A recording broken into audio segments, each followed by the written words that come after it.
반갑습니다. 2023년 개묘년 새해를 맞이하였습니다. 다문화TV 시청자 여러분, 새해 건강하시고 복 많이 받으세요. 저는 다문화인 세계인들 위하여 복을 많이 받도록 복을 많이 장만토록 하겠습니다. 지난 3년여간 코로나19로 인류가 고통을 받았습니다. 저희 나라도 철저한 방역을 했지만 우리들 이웃은 결코 행복하지 않았습니다. 희망찬 새해를 맞아 한국 사회에 정착하신 세계인 여러분, 건강한 심신으로 일터에서 기쁨과 보람을 찾아 날마다 행복하시기를 기도합니다. 오늘 저는 나의 주인공인 마음 공부로 마음 부자 되자는 주제로 함께 하고자 합니다. 우리들은 마음을 인간 안성의 핵심 주체로 보고 마음의 본질을 찾아 그 본질이 발현되도록 하려는 모든 노력을 하고 있습니다. 원불교에서는 이론의 질을 체득하고 실현해 가기 위한 신앙과 수행의 과정을 의미합니다. 서태산 대종사는 마음 공부가 삶을 근본적으로 변화시키고 인간 완성을 이끄는 핵심적 공부라고 강조하여 모든 학술을 공부하되 쓰는 데 들어가서는 끊임이 있으나 마음 작용하는 공부를 해놓으면 일분 일각도 끊임이 없이 활용되나니라. 그러므로 마음 공부는 모든 공부의 근본이 되나니라고 대종경 요음품에 말씀하고 계십니다. 마음은 매우 다층적 함의를 갖고 있습니다. 좁은 의미의 마음은 육신의 상대되는 지각 능력을 중심으로 인식되기도 합니다. 나아가 사람의 내면에서 지각하고 사유하고 추론하고 판단하는 주체로서의 마음의 바탕인 성과 그 발현의 정, 의, 지를 포함하는 개념으로 사용을 하기도 합니다. 넓은 의미에서는 마음을 우주와 인간의 근본으로 보는 유심론적 세계관의 마음 개념도 있습니다. 우주의 본체를 정신적인 것으로 파악하고 물질적 현상도 마음의 발현으로 보는 이론입니다. 불교에서는 초기 불교부터 해탈과 번뇌의 분을 한 마음에서 찾고 무명을 걷어내고자 지혜를 드러내는 마음, 그런 수행에 주된 관심을 기울였습니다.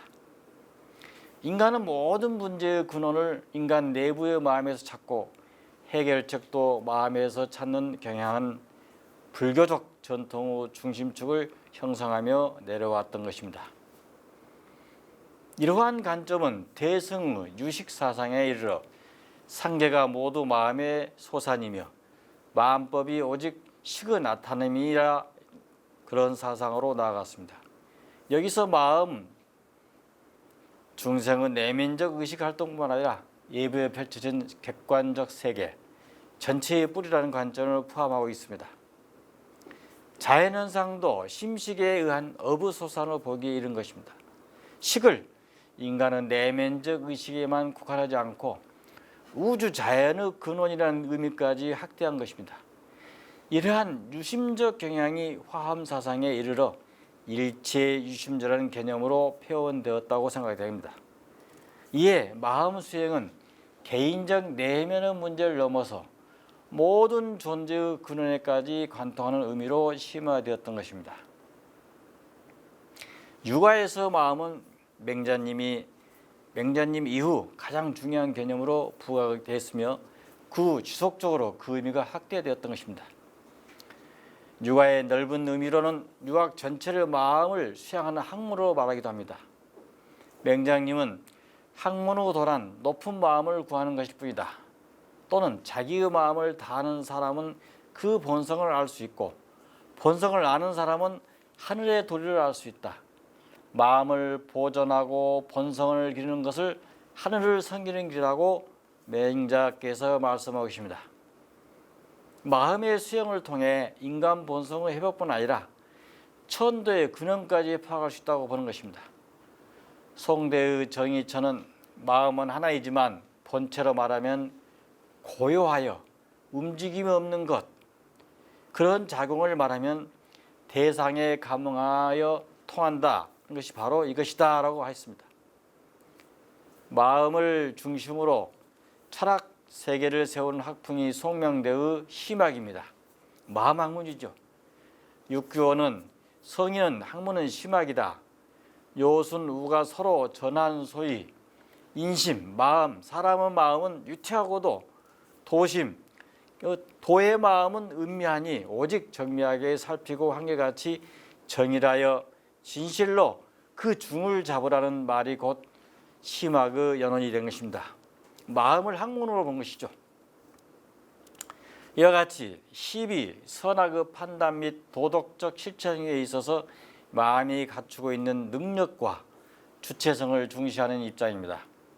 이 마음 학문을 마음을 해석하고 수양하는 학문이라는 넓은 의미에서 정의한다면 우리의 심성을 위주로 전개된 조선조 유학은 대체로 심학적 경향을 지닌다고 볼 수 있다 하겠습니다.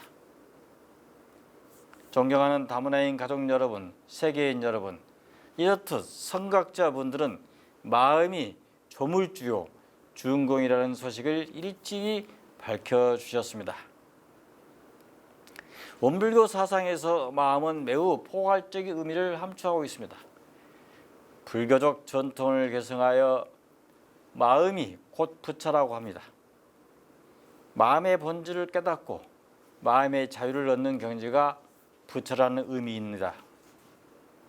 마음은 크게 두 가지 측면에서 조명해 볼 수 있습니다. 먼저 현상을 접하는 모든 인식과 분별 판단을 하는 지각 능력을 지닌 주체입니다. 한 마음이 선하면 모든 선이 이에 따라 나타나고 한 마음이 악하면 모든 악이 이에 따라 일어나니 그러므로 마음은 모든 선악의 근본이 된다.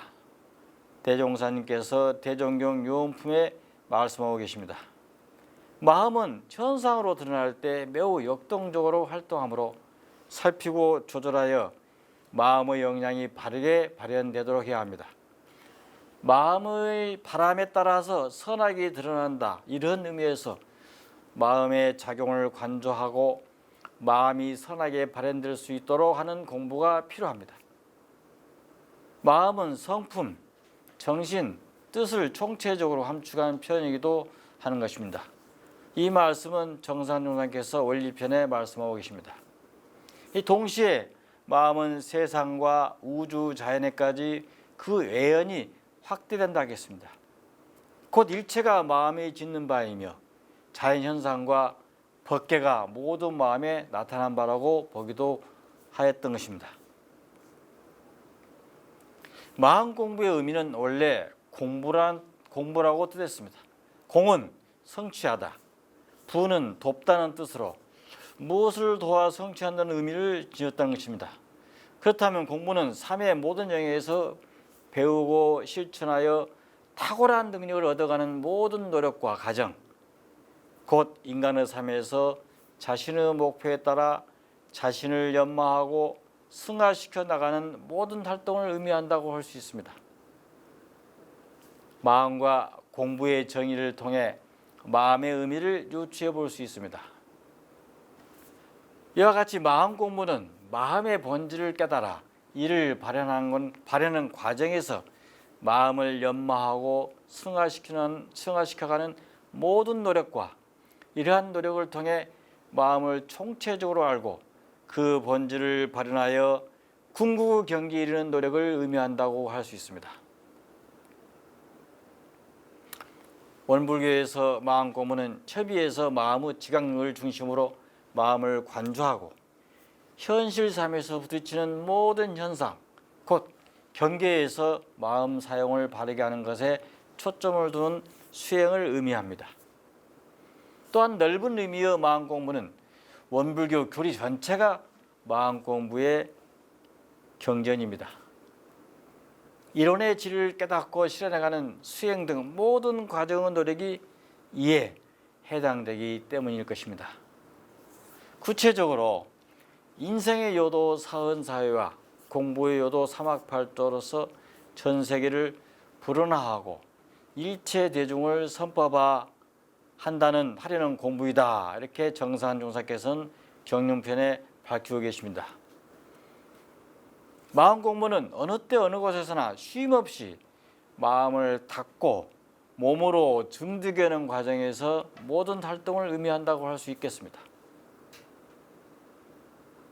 원불교의 마음 공부는 그 내포적인 의미나 미치는 범위를 고려할 때 다음 몇 가지 측면에서 그 특징을 생각해 볼 수 있겠습니다.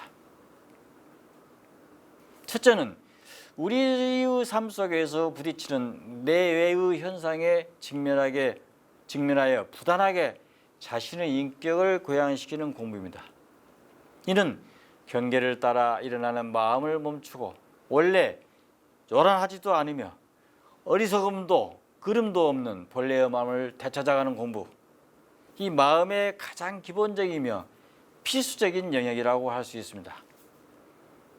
우리의 마음이 예쁘기도 하고 믿기도 하고 좋기도 하고 나쁘기도 하는 분별이 있는 마음을 참 마음이 아닌 것으로 보고 우리가 허공처럼 텅 빈 마음이 참 마음이라고 하여 찾아가는 그런 마음 공부입니다. 정산 종사께서는 성불하고 성인 되는 길이 멀고 다른 데 있는 것이 아니요 가까이 내 마음으로 공부하기에 달린 것이라고 권도편에서 말씀하고 계십니다. 이 공부는 시간과 처소, 환경과 처지에 관계없이 누구나 행할 수 있고 행해야 하는 보편성을 띠는 공부라고 하는 것이 소태산의 마음에 가는 관점입니다. 둘째는 시대적 과제 해결이라는 의미에서 마음 공부입니다. 마음 난리는 모든 난리의 근원인 동시에 제일 큰 난리가 되고 이 마음 난리를 평정하는 법이 모든 법의 조정인 동시에 제일 큰 병법이 되나라고 대종사님께서는 수행품에 말씀하고 있듯이 마음 공부로 자신의 인격을 승화시킬 뿐만 아니라 이 세상의 평화를 이룰 수 있다고 강조하고 계십니다. 현대사회가 지니는 중요한 특징은 물질 문명의 발달로서 물질 문명은 인류 사회를 편리하고 화려하게 가꾸었지만 그에 따라 사람의 정신은 점점 쇠하게져 가게 되므로 마음 공부를 통해서 정신의 주체를 세우자는 것입니다. 이를 위해서는 시대와 사회 현상에 대해 통찰할 수 있는 지혜가 필요합니다. 만일 현대와 같이 물질 문명에 치우치고 정신 문명을 등한시한다면 마치 철 모르는 아이에게 칼을 들려준 것 같아서 어느 날 어느 때 무슨 화를 당할지 모를 것이라고 지적하셨습니다. 대웅사님께서는 교의품에 이렇게 지적하고 계십니다. 이를 극복하는 방법 하나가 마음 공부입니다.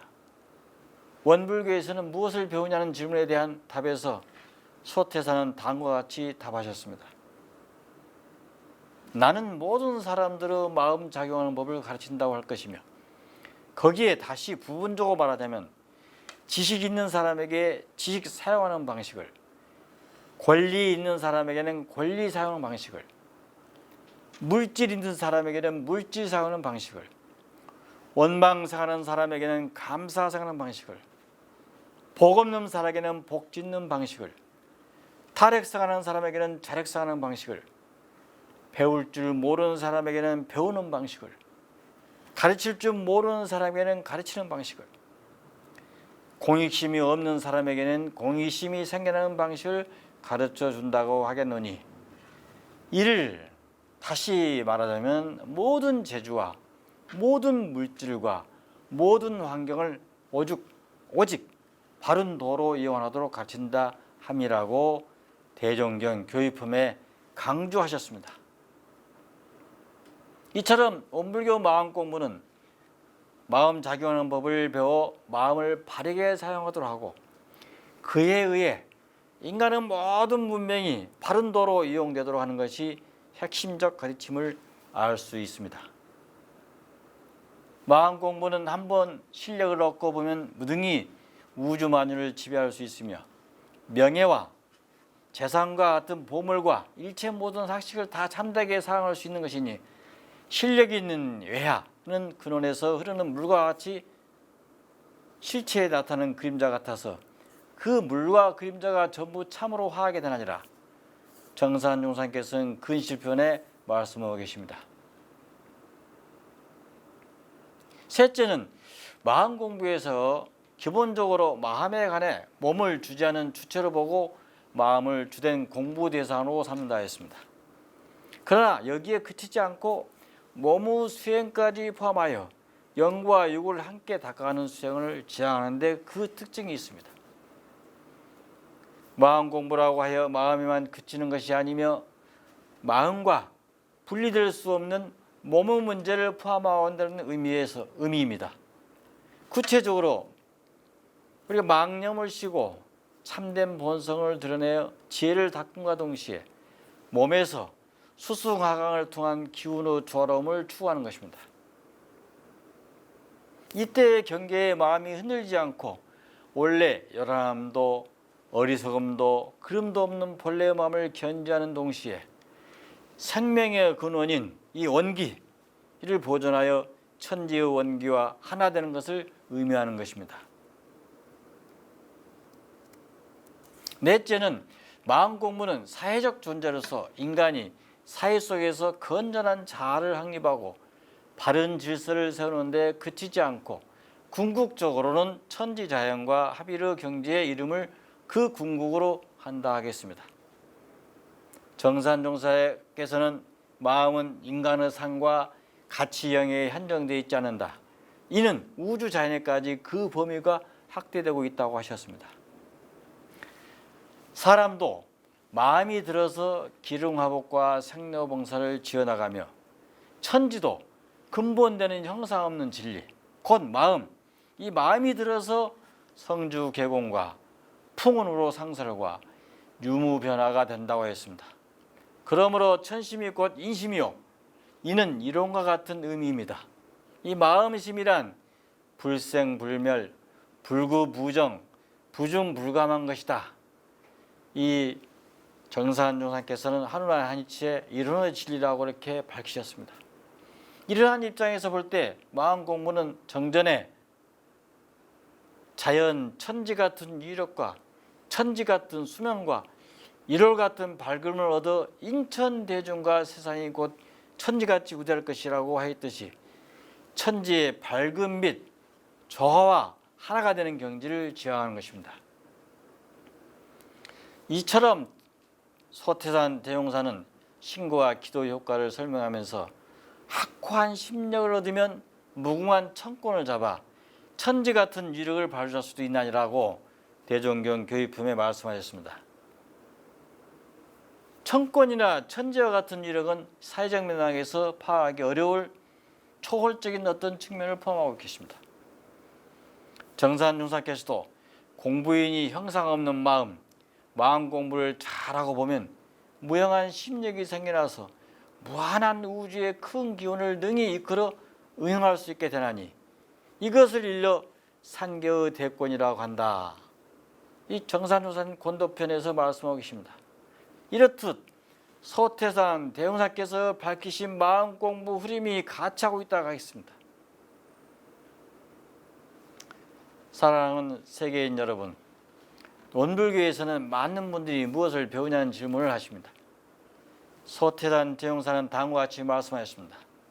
나는 모든 사람들의 마음 작용하는 법을 가르친다 할 것이며 거기에 다시 부분적으로 말하자면 지식 있는 사람에게 지식 사용하는 방식을, 권리 있는 사람에게는 권리 사용하는 방식을, 물질 있는 사람에게는 물질 사용하는 방식을, 원망 사용하는 사람에게는 감사 사용하는 방식을, 복 없는 사람에게는 복 짓는 방식을, 탈핵 생활하는 사람에게는 자력 생활하는 방식을, 배울 줄 모르는 사람에게는 배우는 방식을, 가르칠 줄 모르는 사람에게는 가르치는 방식을, 공익심 묻는 사람에게는 공익심 생겨나는 방식을 가르쳐준다고 하겠노니 이를 다시 말하자면 모든 재주와 모든 물질과 모든 환경을 오직 바른 도로 이용하도록 가르친다 함이라고 대종경에서 거듭 밝히고 계십니다.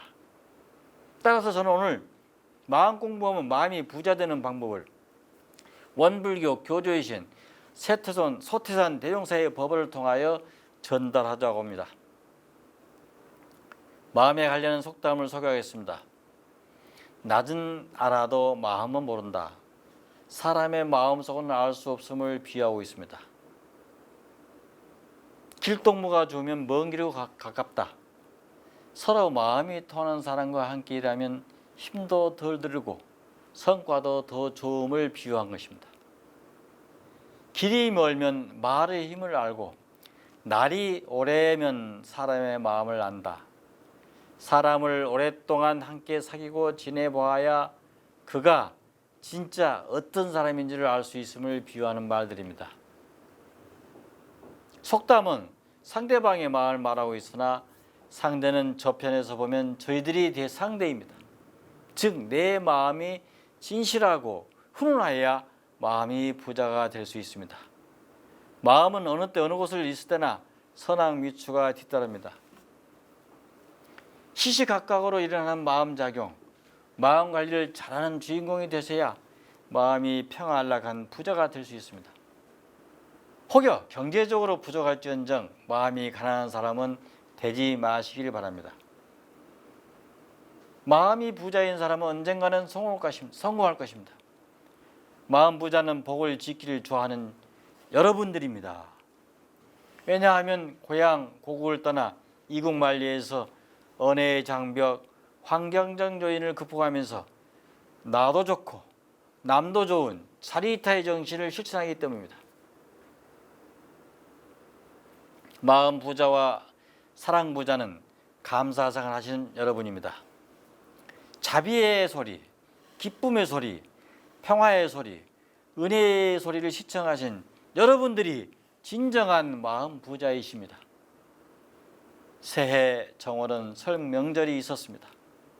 선행의 차례를 모시고 이웃 어르신들께 세배를 하고 세뱃돈을 받는 최대의 명절이 바로 설날입니다. 저 역시 어린 시절 세뱃돈을 많이 받고자 남 먼저 열심히 동네 어르신들 찾아뵀던 추억이 새록새록합니다. 이제는 그러한 풍요로운 문화는 많이 사라졌지만 아직도 아름다운 풍습은 저희들을 즐겁게 합니다. 고향 고국을 향한 마음도 듬뿍 전하시고 이웃들과 따뜻한 정도 나누시고 주변에 관광 명소도 관람하시면서 즐겁고 보람난 명절 연휴가 되실 줄로 믿습니다.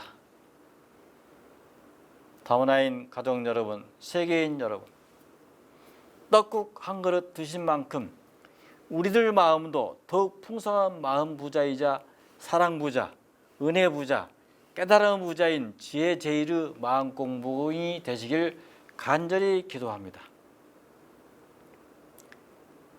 존경하는 다문화인 가족 여러분, 희망찬 금년 한 해 목표를 향한 대정성으로 만사가 여의 성취되시고 모두가 건강하시고 행복하시기를 거듭 기원합니다.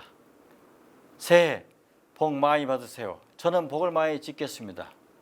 여러분 감사합니다. 사랑합니다.